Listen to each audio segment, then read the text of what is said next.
മലപ്പുറം മുൻ SP Sujith Das MSP സ്കൂളിൽ മുഖ്യമന്ത്രിയുടെ ഉത്തരവ് അട്ടിമറിച്ച് നിയമനം നടത്തിയെന്നാണ് പറയുന്നത്. നിയമനം PSCക്ക് വിട്ട ഉത്തരവാണ് സുജിത് ദാസ് അട്ടിമറിച്ചത്. നിയമനത്തിലെ സുജിത് ദാസിന്റെ ഇടപെടലുകളിലെ തെളിവുകൾ മീഡിയ വണ്ണിന് ലഭിച്ചു. പണം വാങ്ങിയാണ് സുജിത് ദാസ് നിയമനം നടത്തിയതെന്ന് KSU ആരോപിച്ചു. Media one exclusive. ആഭ്യന്തര വകുപ്പിന് കീഴിൽ എയ്ഡഡ് പദവിയിലാണ് മലബാർ സ്പെഷ്യൽ സ്കൂൾ പ്രവർത്തിച്ചിരുന്നത്.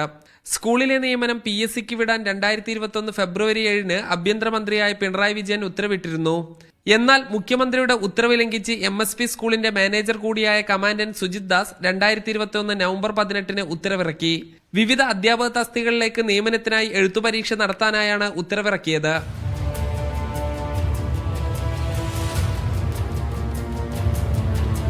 ഏകദേശം 15 മുതൽ 20 ലക്ഷം രൂപ ഈ MSPയുടെ അക്കൗണ്ട് അതുവരെ കൈകാര്യം ചെയ്തിരുന്നത് PTA-യും അതുപോലെ അവിടുത്തെ പ്രിൻസിപ്പലും ചേർന്ന ജോയിന്റ് അക്കൗണ്ടിൽ നിന്ന് ഈ സുജിത് ദാസിന്റെ ഇഷ്ടക്കാരനായ പ്രിൻസിപ്പലിനെ മാത്രം നിലനിർത്തി ഈ സുജിത് ദാസ് SP-യുടെ പേരുകൂടി അതിൽ ചേർക്കുന്നു. സർക്കാർ ഉത്തരവ് അട്ടിമറിച്ച് സുജിത് ദാസിന്റെ സമയത്ത് മാത്രം 6 നിയമനങ്ങൾ നടന്നതായി ആരോപണമുണ്ട്. സുജിത് ദാസ് MSPയിൽ നിന്നും പോയ ശേഷം BJP നേതാവും മുൻ കേന്ദ്ര ഇന്റലിജൻസ് ഉദ്യോഗസ്ഥനുമായ വ്യക്തിയുടെ മകനും നിയമനം നൽകി. ഇതിനായി ലക്ഷങ്ങൾ വാങ്ങിയതായും ആരോപണമുണ്ട്.